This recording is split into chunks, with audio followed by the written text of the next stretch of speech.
Good morning student. Today our new topic is Mughals relation with other rulers, यानी कि जो मुगल थे उनका रिलेशन अदर रूलर से किस तरीके से था, वो आज हम इस टॉपिक को यहाँ पर पढ़ेंगे। तो जो मुगल रूलर्स थे वो campaigned consistently against rulers who refused to accept their authority. तो वो क्या करते थे, वो मिलिट्री कंपेनिंग चलाते थे, कंपेन्स करते थे ताकि जो छोटे छोटे अदर रूलर्स हैं वो उनके एरिया में, यानी कि वो एक्सटेंड कर ले अपने एम्पायर को, तो वो उन्हें वहाँ पर जीतते हुए चले जाते थे। तो ठीक है, तो क्या करते थे वो लोग, जैसे कि अब मान लीजिए सपोज करें ये इनका एम्पायर है, मुगल एम्पायर है, और इसके पास कोई छोटी सी कोई रियासत है, कोई राजा है, तो अगर वो उनका मतलब वो कह रहे हैं कि हमारी अथॉरिटी को मानो, अगर वो नहीं मान रहे हैं तो क्या करते थे, वो उनके प्रति एक्शन करते थे ताकि वो उनके उसमें कोलैबोरेट कर ले। ठीक है, तो इस तरीके से वो अपने मिलिट्री कंपेनिंग से वो अपने जो एम्पायर था उसका एक्सटेंशन कर रहे थे। And other than military campaigning, और मिलिट्री कंपेनिंग के अलावा भी Mughals also had some politic strategies for expansion, उसको बढ़ाने के लिए, और डिप्लोमेटिक स्ट्रेटजीज थी वो एक्सटेंशन के लिए यूज कर रहे थे। कि ऐसा नहीं कि हम हमेशा वार करके ही, यानी कि युद्ध करके ही जीत जाए, उसके लिए नए नए अपने एम्पायर को एक्सटेंशन के लिए नए नए तरीके अपना रहे थे वो लोग। ठीक है, as the Mughals become powerful, many other rulers also joined them voluntarily।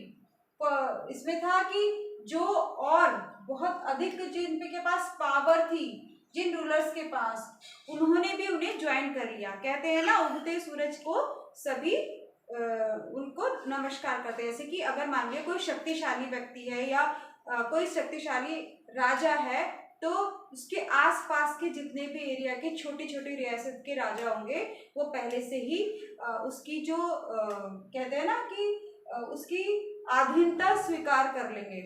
ठीक है, उसके अंडर में अपने आप ही आ जाएंगे। ठीक है, कोलैबोरेट हो जाएंगे। क्यों? क्योंकि वो पहले से ही जानते हैं कि जो बड़ा व्यक्ति, यानी कि उसकी पावर ज्यादा है, तो वो क्या करेगा, वो हमें कहीं ना कहीं, अगर हमें उसके साथ अगर हमें कोई वार करनी पड़ी तो हमारे को बहुत सारा, हमारे सैनिकों को नुकसान होगा, तो उससे कोई फायदा नहीं है बहुत सारा।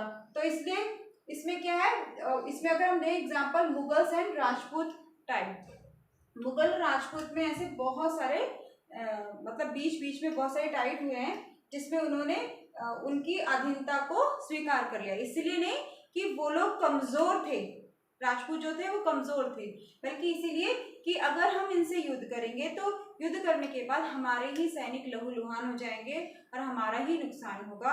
इससे बेटर है कि वो ज्यादा पावरफुल है तो हम उनकी अधीनता स्वीकार कर लें। ठीक है, and next is many of them married their daughters into Mughals families and received high position. और दूसरा उन्होंने क्या तरीका अपनाया, उन्होंने तरीका अपनाया कि जो अदर फैमिलीज थी मुगल फैमिलीज के अलावा, तो उन्होंने मुगलों के साथ या कुछ ऐसे रिलेशंस बनाए, यानी कि अपनी जो बहन है, बेटी है, उसकी शादी मुगलों में कर दी, और करने के बाद एक हाई पोजीशन पर, उनको हाई रैंक पर उन्हें रखा गया, यानी कि उन्हें सैनिक बना, मतलब एक सेनापति बना दिया गया। इस तरीके से उन्हें हाई पोजीशन भी मिली। अगर हम एग्जाम्पल लें तो अकबर के समय में जो जोधा अकबर थी, उसका जो भतीजा था मान सिंह, उसे यहाँ पर एक हाई पोजीशन पर रखा गया था, जिसने उसके नेतृत्व में, उसकी लीडरशिप में हल्दी घाटी में एक वॉर भी हुआ था, हल्दी घाटी वॉर। ठीक है, अब सिसोदिया राजपूत ऑफ मेवाड़, जो सिसोदिया राजपूत थे मेवाड़ के, उन्होंने रिफ्यूज कर दिया किसका, एक्सेप्ट करने को, मुगल जो एम्पायर की अथॉरिटी है उसे एक्सेप्ट करने के लिए रिफ्यूज कर दिया था। बहुत लॉन्ग पीरियड तक रहा, जिसमें अगर मैं बात करूं तो महाराणा प्रताप जो चित्तौड़ के राजा थे, उसके आसपास का जितना एरिया था सब मुगल्स का ही था, लेकिन जो सिर्फ चित्तौड़ था जिसमें महाराणा प्रताप थे, यहाँ तक कि उनकी जो आर्मी थी वो हार भी गई, लेकिन उन्होंने कभी हार नहीं मानी। यहाँ तक उन्हें जंगल में जाकर घास फूस पर सोना पड़ा, घास की रोटियां खानी पड़ी, इस तरीके से उन्होंने सब कुछ सहा, लेकिन उसकी अधीनता स्वीकार नहीं करी, यानी कि उनकी मुगलों की अथॉरिटी को रिफ्यूज कर दिया। ठीक, तो फिर भी इतना रिफ्यूज, मतलब इतना सारा होने के बावजूद भी फिर भी जो उनका एम्पायर था वो बहुत बड़ा एक्सटेंशन होकर, बहुत बड़ा होकर इतना बड़ा एम्पायर मुगलों ने खड़ा कर लिया। उसके पीछे कोई तो रीजन होगा, क्या उनकी जो टेक्निक थी या उन्होंने जो भी चीजों का इस्तेमाल किया उस वो टेक्निक बहुत ज्यादा अच्छी थी, है ना। तो वो क्या टेक्निक थी? वो टेक्निक थी द आर्ट ऑफ बैलेंस। उन्हें बैलेंस करने के लिए, बैलेंस करने की एक कला आ गई थी, है ना। वो बैलेंस करते हुए आ रहे थे, इस बैलेंस से ही क्या कर रहे थे, वो अपने जो एम्पायर था उसका एक्सटेंशन कर रहे थे। लेकिन ये जो आर्ट थी, ये ऐसा नहीं कि ये जो आर्ट है बैलेंस करने की हमेशा आर्ट है, ये हमेशा ही रही, इसमें भी कुछ प्रॉब्लम्स आती चली गई।